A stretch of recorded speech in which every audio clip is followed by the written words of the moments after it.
Hello everyone, welcome to IASbaba. So in this session, we are going to talk about the British administration, particularly one aspect we are going to see, that is the land revenue aspect. Because when we talk about Britishers coming into India, they came as traders in 17th century, we can talk about way back in 1600s, and they found opportunities in Indian political system, which was fragmented political system during that point of time, especially during the early part of 18th century and during the later part of 18th century, that is the middle part of 18th century. So they utilized that fragmented political system to their advantage, and they became imperialists. Imperialists is political occupation of a country. So British East India Company, who came as traders, and they became imperialists. At the same time, after becoming imperialists, that is occupying India, they started their rule in India. They started their administration, and we call that administration as a colonial administration. What is the colonial administration, or what is the meaning of colonialism? That is governing one country for the benefit of another country. In this case, the Britain was governing, or British East India Company was governing India or administering India for the benefit of Britain. Okay, and that had a huge impact. And to understand impact would be altogether different topic. First, we have to understand how the British administration was working, particularly their exploitative administration, and that is particularly the land revenue administration. That's what we are going to see. And to enforce this land revenue administration and to safeguard India from any kind of external threat, and they were using army, police, and all these kind of administrative pillars, we can say. So all these are administrative pillars: civil service, police, and judiciary, and they use these particular pillars to enforce this land revenue, because that was the major mainstay of Indian economy. That's agriculture was the mainstay. Of course, industries were also growing, especially during the time period of, we can say, later during the mighty Mughals time period, and Indian GDP in terms of the world's contribution was more than 24% during that point of time. And now, because of British administration, Indian economy came under pressure, and particularly in this administration, that one aspect that had a huge impact on Indian, we can say, economic structure, on Indian cities and Indian rural life. So everything was this land revenue administration. Okay. So before getting into that one, let's look at a little bit of introduction about what was the pre-British agrarian structure. If you look at one of the videos we did, that is, if you go and watch that, particularly the land revenue system of, we can say, Sher Shah, Akbar, and then Alauddin Khalji. Look at that administrative structure, look at that land revenue system, what was the thinking behind their land revenue system, and how they, we can say, scientifically bought some kind of system that would help the state also, that would help the people also. We talked about Alauddin Khalji's land revenue system, which was based on measurement, he eliminated middlemen. At the same time, Sher Shah's land revenue system, he brought a new concept called as, that is the quality of the land. He categorized the one land into different categories of good land, bad land, middle land. Then again, Akbar also, we talked about the Asala system. And now look at these land revenue systems. Look at these land revenue systems. We are going to discuss 4 land revenue systems. You are going to understand how the impact of these land revenue systems add on India as a whole. At the same time, the difference between the medieval rulers as well as the so-called the modern democratic rulers, that is Britishers. Only namesake they were only democratic and modern, but their policies were very regressive, and it had a huge feudalistic impact on India. What is that feudalistic impact? We'll understand that one. Okay. Now just look at what is the pre-British agrarian structure. We know, because of the administration that was granted by Delhi Sultans, Mughals, we go back to ancient times, that is Mauryas, Guptas. Okay, we can talk about the post-Mauryan time period, Shatavahanas, we can talk about Sangam. All the villages were self-sustaining in India. Even during the feudalistic time, especially in the early medieval times, still villages were not, we can say, completely, or villages were not exploited much. Okay. At the same time, villages were self-sustaining, even though city life was not there during early medieval times. So villages were self-sustaining, and during the medieval times, it increased because of the support given by the rulers. And the demands, when it comes to the demand of, we can talk about land revenue, it were reasonable demands. We talked about 33%, 1/3 of the average of Sher Shah, we talked about that one. But right now, the demands increase, especially during the British time period. There were very reasonable demands, villages were self-sustaining, and the peasants who were tilling their land, they had security of ownership. Nobody took away their land, and their revenue was always fixed by the state. It did not give that power to the middlemen, and that is what it changed during British time period. So this was the pre-British agrarian structure in a nutshell. That is, villages were self-sustaining, the peasants had, we can say, security of ownership, and the revenue was fixed by the state. But in this case, especially when you're going to talk about some of these land revenue systems of Britishers, you'll see how that all those things changed. That reasonable demand, I think we can say one third, we can 33%. We can assume ancient medieval times it was always on the higher side, but there in some pockets we can talk about there 1/6 of the total production also was there. So this is very reasonable demand. But when we are going to compare that with the British demand, particularly during Mahalwari system and Ryotwari system, you will understand how everything changed. Okay. And more importantly, one of the major differences between pre-British agrarian structure, pre-British rulers, as well as the British agrarian structure and British rulers or British administration, the kind of support that was given to the peasants. That is the major changes we could see. The rulers supported peasants with different kind of, we can say, policies like irrigation policies. Okay, then again giving them security. Like we talk about Sher Shah, he particularly instructed the soldiers not to trample upon the fields of peasants, but it is not the case during Britishers. Okay, and that's why I told you that disaster came into Indian economy after Britishers came.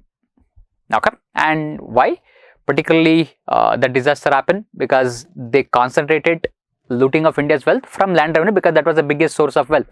That was the biggest source of income, because agriculture was the mainstay. Even then we can talk about, if we could able to quantify, of course it is presumptuous, that is we can say around 80 to 90% of the people are depending upon, we can say, agriculture during that point of time. Even today it is more than 50%. Okay, and particularly they got the right to collect revenue in India.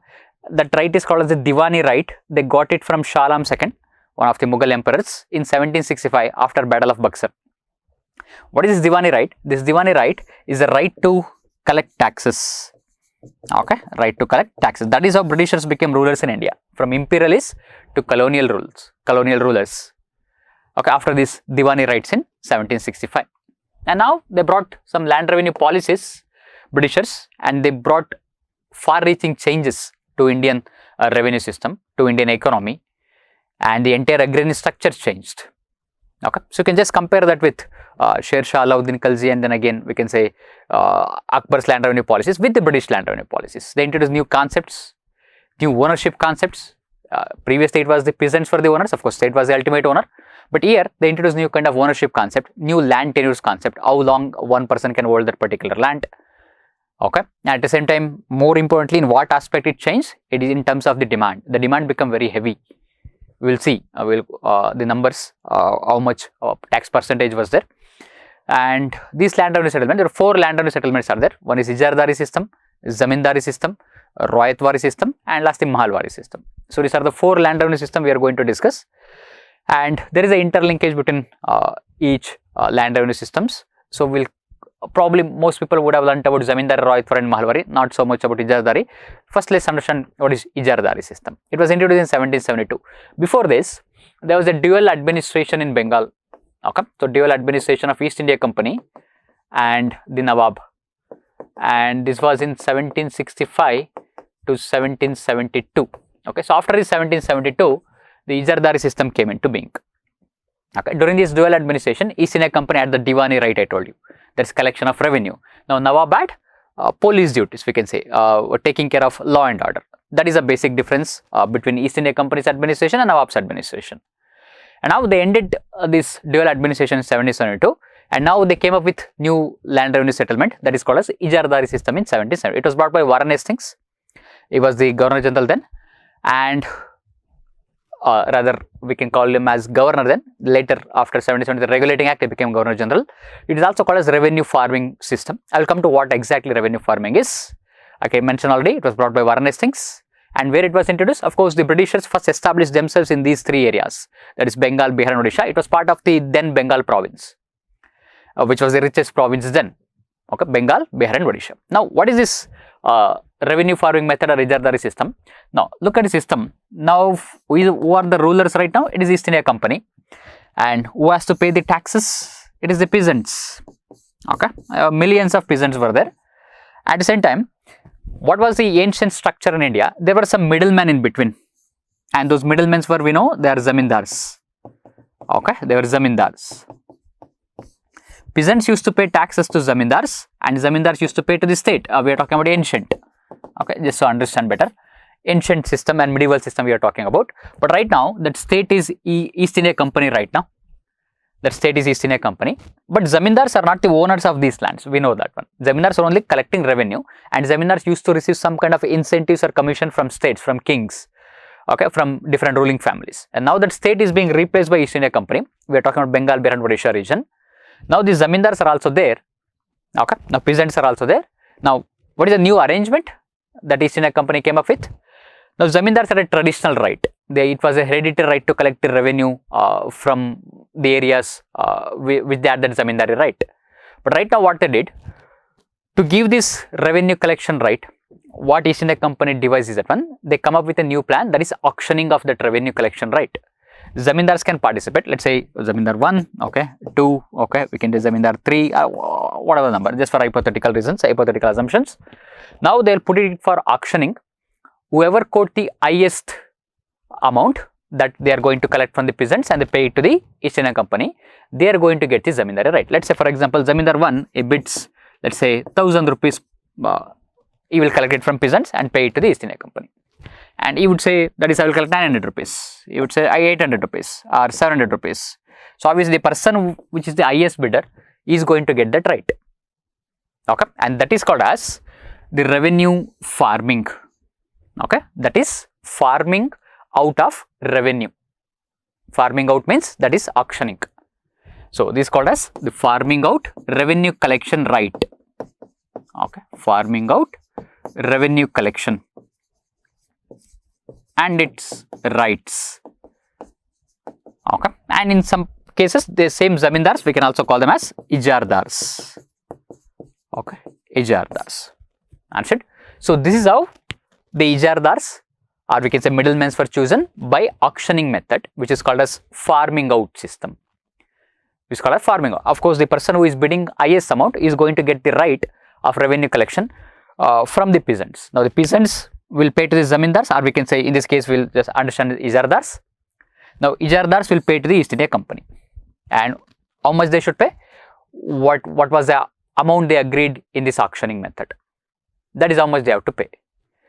But look at the catch here. Yes, 1000 rupees they have to pay, but these Ijardars are free to collect even 10,000 rupees from peasants. East India Company will not care. The new government will not care. That is how much exploitation increased. East India Company cared that this is the auctioning method, there is the auctioned amount that we are agreed, you are responsible to pay for that one. But we are not going to care how much you are going to collect from peasants. Obviously, Ijardars wanted profit, right? Ijardars definitely wanted profits. The middlemen definitely wanted profits. So they said, yes, let's pay whatever the amount we are agreed and let's collect as much as possible from the peasants. And the state is not going to interfere with that particular method because it's an arrangement only between East India Company and Ijardars. And to take care, to supervise this method, East India Company appointed European district collectors. That is how this term came into existence, that we call today district magistrate, district collectors. That is how the term came into existence, that is European district collectors, to manage this or to supervise this particular method, auctioning out system, make sure to control the Ijardars, make sure they are paying the revenue on time. Okay, but they are not going to interfere with how peasants are being treated by these Ijardars. So this is the Ijardari system introduced by Warren Hastings in 1772. Just imagine the impact. It led to ruination of lives. It led to ruination of livelihood. It started, rather I should say, famine started increasing in Bengal, Bihar and Odisha during this point of time. I think there was a 2022 mains question, why there was a sudden spurt in famines in 18th and 19th centuries. Okay, I am just paraphrasing that question. So you can just, that one kind of question was asked in 2022 mains about why there was a sudden spurt in famines during British rule. This is one of the reasons we can say, especially in this particular region, Bengal, Bihar and Odisha. Yes, that is because of Ijardari system, that is we can say one of the land revenue systems. And now, just look at this one, just revision of these points. The collection right, the revenue collection right was farmed out to the highest bidder, that is auctioning out. For how many years it was given? For 5 years, from 1772 until 1777. But they felt like 5 years is too long. They wanted to auction out every year and they made it as annual affair after 1777. Okay, it became annual after 5 years, that is after 1777. Now I told you European district collectors were appointed in charge to supervise this revenue administration. Okay, but I already told you the bidder, the Ijardar, they were free to extract as much as possible from the peasants. And the East India Company or the government did not care. and that led to ruination of agriculture, livelihoods lost, led to Bengal famines. Especially in 1770s, there was a massive increase in famines in Bengal. Okay, so this is Ijardari system. But look at, there is a problem with this method too. What is the problem? Once the auctioning is done for this particular year, and that is how much East India Company entitled to get, or that is how much the bidder is entitled to pay. But it used to vary from year to year, and they wanted a fixed revenue system, and that is how they brought, we can say, the Zamindari system, also called as permanent settlement, also called as Zamindari settlement. Look at this system. Okay, it was introduced by Cornwallis. That was Varanasi thing. It was Cornwallis in 1792-93. That is there since 1772. Ijardari used to vary from year to year, right? Because first it was 5 years, later it became annual. Because it's annual auction, every year you have to conduct that bidding process. That amount can vary from year to year. There is no fixed amount that each India company is going to get, and that is the reason now they are devising a new method. They want a fixed source of income. At the same time, what these bidders used to do, they can bid deliberately highest amount to get that right, because they can extract as much as possible from peasant. That is exactly why famines increased. That is exactly why the exploitation on peasants increased. They massively inflated the bidding amount, which they couldn't able to collect, because the overall capacity of land was also not much to collect that much of revenue. So bidders deliberately bid unreasonably high amount, and they are liable to pay that one.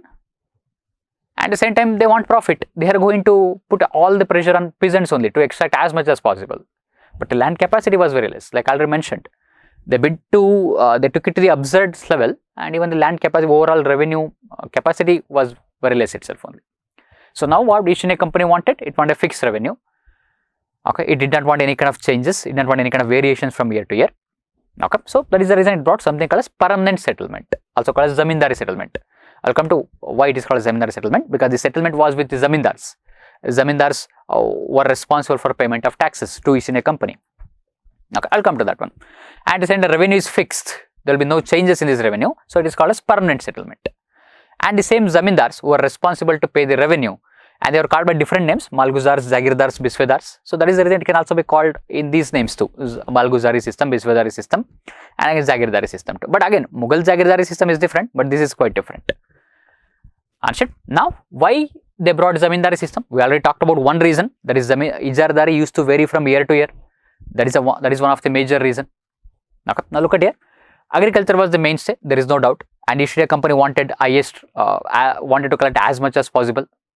Okay. At the same time, because of this famines that was happening in Bengal, the East India Company felt like, if you want to survive in India, if you want to collect more taxes, so make sure that we need to invest in land also. Make sure that the people who are cultivating the land, they should invest some money on that land to improve the productivity. If they improve productivity, then East India Company can tax more. They can, we can say, collect even more taxes from that particular, even at least a little bit of improved productivity increase also. So they felt like, so we have to create a class of people that they are going to invest the excess amount on their particular land, so that land productivity might increase, so we can collect more and more taxes. Okay, at the intention of improving land and agriculture, not for the benefit of the people, but for the benefit of East India Company. So a little bit of improvements happen, they can collect more taxes. And the only way that improvement can happen, if the person who is responsible for that land is going to invest some of the amount on that land development. Okay, look at this. Agriculture previously destroyed to Ijardari. I told you there was famines, there was livelihoods for lost, and if fixed permanently, they are not going to change it from year to year, because Ijardari it is going to change year to year. There is no certainty that what is the amount that peasants are going to pay, or who are responsible for payment of that revenue itself only. So they felt like, let's fix it permanently. Every year it's not going to change.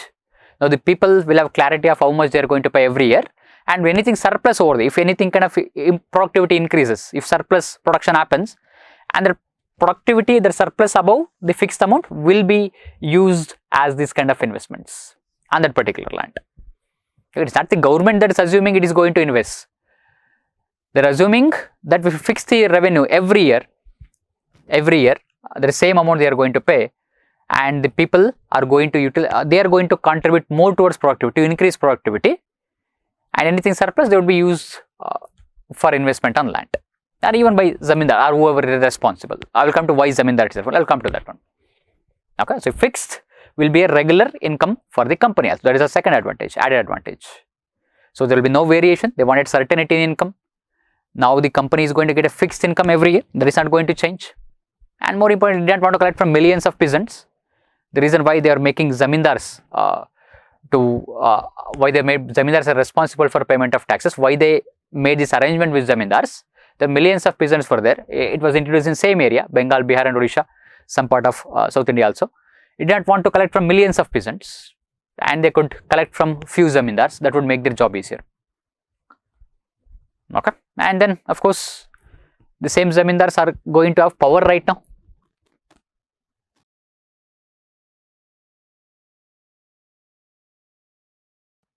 The same zamindars, they are going to have power over these peasants because they are made responsible to collect the revenue from all the peasants.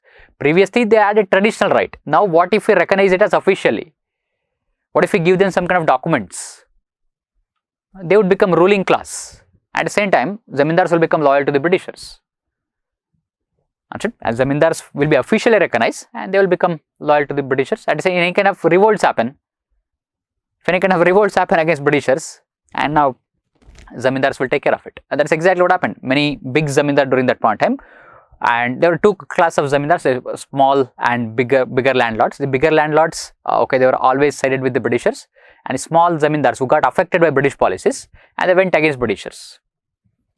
Okay, so that exactly many peasant revolts happened against zamindars, and zamindars were again got support from British administrative architecture like police, like civil services, like army. And that is how these were some of the rationales behind bringing Zamindari system. It would give a fixed income to the company. At the same time, it would make zamindars loyal to the British rule in India. At the same time, we don't want to collect from millions of peasants rather than few zamindars. Okay. Now, how the position of zamindars changed overnight? Previously, like I told you while explaining Ijara system, what was traditional right, they were only revenue collectors. They are not the owners of the land.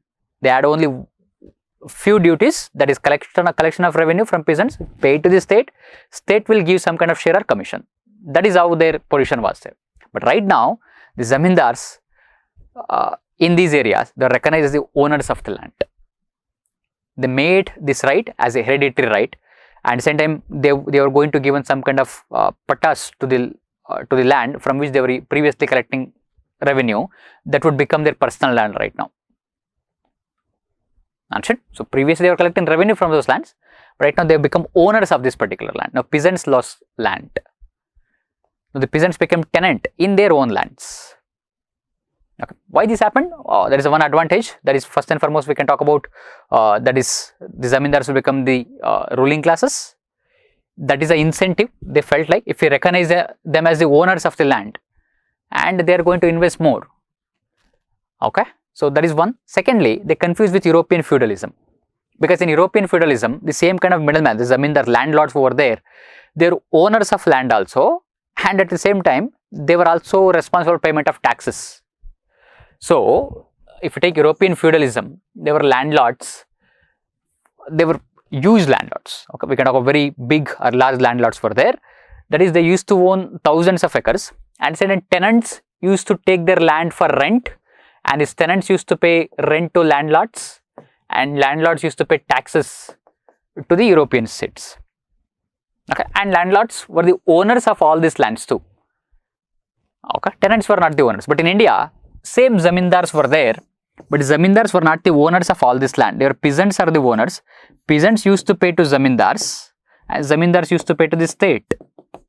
But zamindars were not the owners of this one. But they felt like East India Company, that is zamindars, are equated with these landlords, and they are recognized as the owners of the land from which they were previously collecting revenues. Okay, and if you recognize them as owners, they would invest more. That's it. Now, who is responsible to pay the revenue? It is zamindars are responsible to pay the revenue. That is the reason it is called as Zamindari system. It is East India Company is not going to ask the peasants to pay it. That is, zamindars are responsible. Zamindars have to collect from it. What is the difference between Ijardari and zamindars? In Ijardari, that is, the right was given on the basis of auctioning process. But right now, over zamindars were there in areas from which from which land they were collecting previously revenue, they became owners of those particular land. And what is the revenue fix? That is, overall revenue will be divided into 11 parts. Out of that 11 parts, zamindars will keep one part as a share, and rest 10 part will go to the East India Company. And they did not fix how much revenue can be collected by zamindars from the peasants, and that led to more exploitation. They only cared about how much zamindars can collect from it, or how much zamindars can pay to the East India Company rather. Okay, now as they were owners of the land, they could mortgage this land, they could sell the land, they could cultivate the land, and if zamindars also defaulted, and the zamindari right, their ownership right, that would also be taken away. Now zamindars, even though some of the zamindars were recognized, but few zamindars lost their right, because irrespective of climatic conditions, irrespective of production condition, they are obligated to pay the revenue. Because we know Indian climatic system, or we can say Indian agriculture, depends upon monsoons a lot. Monsoons used to fail, drought used to happen, sometimes floods used to happen, production used to come down, but the revenue is always fixed. You have to pay that fixed amount. And if the zamindars do not pay that one, their zamindari right would be taken away and be given to another zamindar. And that was introduced by a clause called a sunset clause. It means sunset means one date is fixed. By that date, when the day arrived, by the time of sunset, if you don't pay the revenue, I think your zamindar right will be taken away. Okay, and that is how zamindars also got impacted. Especially a few small zamindars got impacted, and they went against Britishers. That is the reason they participated in 1857 revolt against Britishers.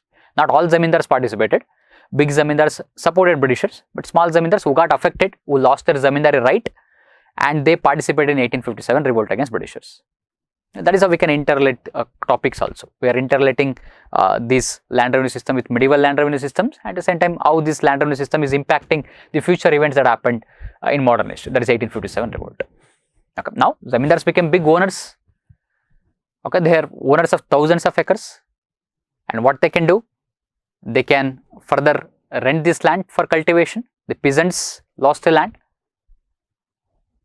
Okay, and their livelihood was also lost. Now they came under the mercy of zamindars right now. And it also led to one more concept called as subletting or subinfeudation. Now zamindar did not want to collect from thousands of peasants. They would choose another zamindar to collect the revenue. That zamindar also did not want to collect from these millions of peasants or thousands of peasants, and he would give that right to another zamindar. Now it is subletting. You own a flat, you don't want to live in there, you will give it to rent to some other person. He also doesn't want to live over there, he will give it to rent to some other person. But every person who is giving that particular, following that particular process, he wants profit, right? He want to collect more than what he is paying to the overlord. Is right? That is called a subletting. Okay, so simply that's a bigger zamindar is sitting. He doesn't want to collect. He will give it to another zamindar. He made responsible, but he doesn't want to collect. He will give it to somebody. He will give it to somebody. This is called a subletting.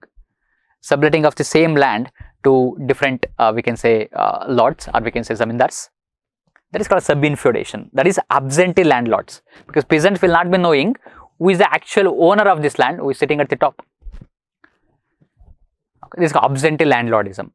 Now every zamindar or every person who got that revenue collection right or rent collection right, he wants more than what he is paying for the overlord. So that led to exploitation. Okay, so like this point I already mentioned, that is want to collect from few zamindars rather than millions of peasants. That would make the job easier for East India Company. Okay, now where it was introduced? Bengal, Odisha, and Bihar, and UP in Benares region. Then northern Madras, that is Carnatic region, that is southeastern part of the country, that is Coromandel coast region. Okay, and it was introduced 19% of British India. If you take entire British India, that is the areas British were ruling over, if you take it 100%, and 19% of the British India was introduced with Zamindari system, and rest of it I will come to. And India can be divided during that point of politically into two kinds of lands. One is princely states, which are not under the direct control of Britishers.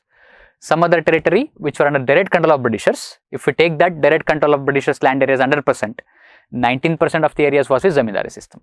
Sometimes they can put some kind of questions. The Zamindari system was the largest Zamindari system, largest land revenue system. No, it is only 19%. Rest 81% were Ryotwari and Mahalwari. We'll come to that one. Okay, and tenants, what is the impact?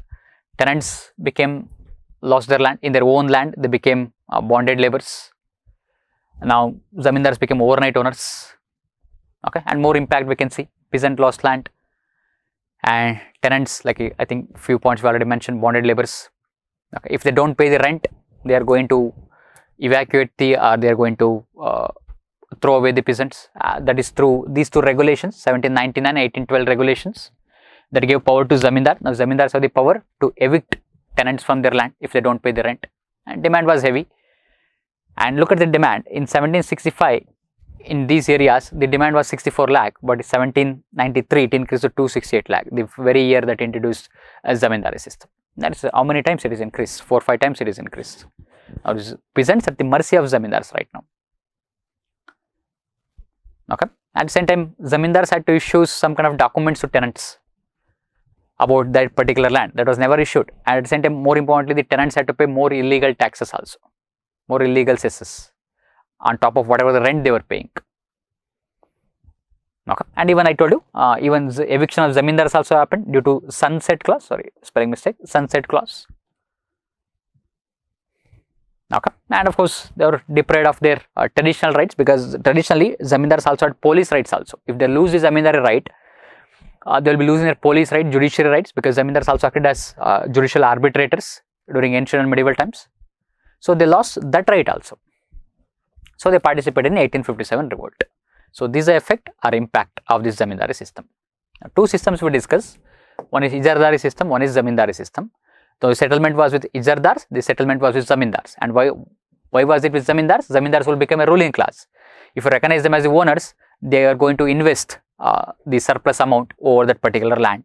That will lead to improved productivity and improved, we can say, more revenue for East India Company. Now, third settlement we are coming into, that is Ryotwari settlement. It was introduced in 1820. Ryot means peasants, so that is the basic meaning. Okay, and introduced by Thomas Munro, he was the governor of Madras in 1827, and Alexander Reid. Okay, and first experimented in Baramahal region, that is in Madras, that is around Salem, and by Alexander Reid. But ultimately, we can give credit to these two people, that is Alexander Reid and Thomas Munro, for bringing this particular settlement. Okay, now where it was introduced, Bombay, Madras, Assam, Coorg, and some parts of Sindh region also. It become 51% of British India. Zamindari system was 19%, this is 51%. So it is more than half. So we can say that is the largest settlement, largest revenue settlement during that point of time. Okay, now look at the system. What is this Ryotwari system? As the name itself suggests, it is settlement with peasants. Now in Zamindari system, there are middlemen, right? That is East India Company, then zamindars and peasants. There is no direct relationship between East India Company and peasants. But right now, this settlement is directly with the peasants. The peasants are responsible to pay the taxes directly to the government. So that is the reason it's called as Ryotwari settlement. And what is the rate here? That is in dry lands 50% and wetlands 60%. Look at the taxation rates. Even though it is directly with the peasants, even there is no problem of middlemen, but still the peasants had to pay higher number, had to pay more taxation. That was the problem. And how this system, what is the background for the system? Now, Wellesley, Governor General, he wanted to expand this system, Zamindari system, into south, but there were lack of zamindars in south, like north. Comparatively, we are talking about it. It's not like zamindars were completely absent, but comparatively, that kind of system was much more traditional, much more established in northern part of the country compared to southern part of the country. Okay, and but that is the reason they directly went with peasants, and more importantly, there will be no zamindars in between. It is directly with the Ryots, because they did not want to give any kind of commission to zamindars also. In zamindari system, out of 1/11th, that should be given to zamindars. Why would you want to give that one part to zamindars also? Let's take everything from peasants directly to the government. And also it is introduced by or influenced by Scottish Enlightenment. It is one of the ideology during that point of time that we are talking about, the early part of the 19th century. This ideology said, especially it was ideology that influenced some of the European countries during that point of time. It said that there should be no middleman between government and the peasants, or rather government and the land. Of course, that land under the, we can say, productive capacity of peasants only, and did not want to have any kind of middleman between government and the land. It is against any kind of middleman concept. So the British officers who came to India, they were influenced by this ideology. So they brought this system also. So there is many influences are there. First and foremost, there are no zamindars, or the lack of zamindars we can say in south. And secondly, they are influenced by Scottish Enlightenment, which is against sharing of whatever the revenue that is coming from land with any kind of middleman, which was happening in the case of Vijayardars, which was happening in the case of Zamindari system. So they felt like this directly go with peasants only. Okay, but we know what happened. The revenue rates was quite higher. Now Royals are the owners, their Zamindars are the owners. Okay, but as Royals became the owner, the peasants became the owners, they were given documents, that is patas. Patas means documents. Now Royals can sell and mortgage the land. Okay, no eviction, they are not going to be evicted as long as they are paying. If they are not defaulting, they are not going to evict. And of course land was surveyed, because if you want to fix the revenue, whether it is 50%, 60% to identify it as a dry land or wet land, you have to survey the land. Okay, and it's an annual agreement between East India Company and Royals. And what is the problem with that one? That is more than 50%, half of the production capacity, which was going as taxation here. Now, what is the impact? Led to migration. Understood? So people did not want to pay more of this taxation, because taxation is 50-60%, and that is one of the major impact on peasants. What is the impact, or we can say one of the positive impact for British rule is that one, there are no middlemen. They no need to we can say share some of the money with middlemen. And what is the other impact? There was no proper surveying because of the corrupt system. Corrupt, we can say, the pillars of administration, the police, the judiciary, as well as the civil services. And sometimes in case that over assessment, what is the production capacity if 100, they will fix as production capacity is 120, 150, which is not possible. So over assessment of land also happened, no proper surveying.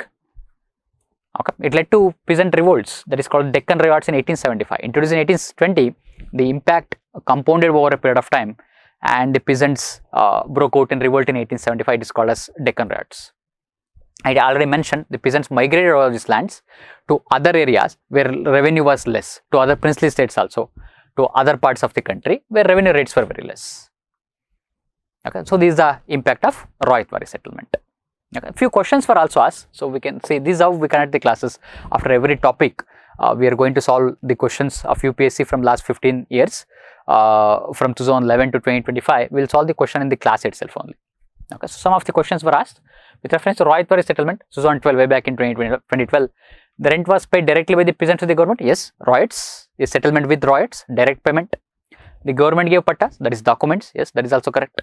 Lands were surveyed. Yes, if the documents is to be given, land must be surveyed. And assessment, whether it is over assessment, under assessment, yes, survey assessment were done. How much one should pay? So which statements are correct? One only, 1 and 2, 1, 2, 3 are none. We know all three statements are right. They directly paid to the government. Government gave documents, and same time lands were surveyed. To give the documents, you have to survey the land. So answer is C. Okay, so this is Ryotwari settlement. One question that was asked in 2012. Again, look at how the questions repeat also. Now look at this one. 2017. Who among the following were associated with the introduction of Ryotwari settlement? Okay. Who were? Cornwallis? No, it was Zamindari settlement. Alexander Reed? Yes. Thomas Munro? Yes. We know that one. Okay. So answer should be 2 and 3. You can eliminate this one, because Cornwallis, if you know, okay, you can easily could have come up with 2 and 3, even if you did not know. At least if you know only one fact also. Again, repetition of the same concept. Again, one more question was asked, I think, last year, but there is some discrepancy with that question about Cornwallis, and then again, then contradicting statements were there. So that question was, we can say, removed by UPSC when gave last cutoff. I think after the results were announced, that question was removed. That is the reason I have not put that question here. So we can stick to these two questions that were asked. Okay. Now the last system, Mahalwari settlement. Now Mahal means village or state. Now Vijayardars we know, Zamindars we know, Ryots we know, the Mahalwari. Now the entire village is responsible to pay the taxes, kind of a cooperative system. But of course, entire village, through their village head, they are going to pay the tax to the government. That is a basic, simple understanding you have to have. So these are interrelation between all these concepts. Introduced in 1833, okay, but it was in existence since 1822, introduced by Holt Mackenzie, another British officer. That is called as Regulation of 1822, because before 1833 Charter Act, if you know, different acts were passed by Britishers. There is a Regulating Act, Pitt's India Act, that is British government that passed in Britain, Charter Act 1793, 1813, 1833. 1833, it structurized Indian legislature systems. Whatever the laws, so whatever the rules and regulations that was made after that one, they are called as laws, because there is a particular, we can say, council was there to pass the laws. And before 1833, all the British laws, I am again using the laws, but they were not actually called as laws, they were called as regulations. They were laws only, laws made by the government, they were called as regulations. But law as an official term after 1833 Charter Act. That is how it came into existence, because it structurized the legislature system in India, Indian governance system. So whatever the rules are, again I will use the laws only, they are called as regulations, that's it. The same regulations are called as laws after, because we use that one term sometimes synonymously with regulations and laws too. And then again regulation of 1833, look at that one, that is William Bentinck. Same, that would have become law of 1833 after 1833 Charter. It means it is before 1833 Charter Act. Okay, where it was introduced, parts of UP, Central Province, Punjab, Northwest Frontier Province. It is rest of the British India, that is 30%. 19% was Zamindari system. 51% was Ryotwari system, and Mahalwari was 30%. If they ask the question, arrange this land revenue system on the basis of descending order, decreasing order, Ryotwari system, Mahalwari system, then again Zamindari system, or ascending order, Zamindari system, Mahalwari system, then again Ryotwari system. So different kind of questions can be asked. No? That is what anticipation of questions makes you read smartly. It will keep you at least one step ahead of your competitors. Okay. Now here the unit of settlement was village. The entire village is responsible for the payment of taxes. Okay, joint responsibility, like a cooperatives. Community as a whole is responsible, and they called as the body of co-shares, that is the entire village. Understood? Now, why it was introduced, especially in these parts of where it was introduced, in these parts of the country, and this village community concept was in oak. Oak means we can say it was followed very extensively. Like other parts we talked about where Ryotwari system was introduced, Zamindars were not in adequate numbers. Where Zamindari system was introduced, Zamindars were in excess number. But in these parts of the country where they introduced, and that is village community as a whole, that community bond was stronger. So they thought like, let's make entire village is responsible. If one person is not paid, the village will be held responsible for the overall payment of the taxes.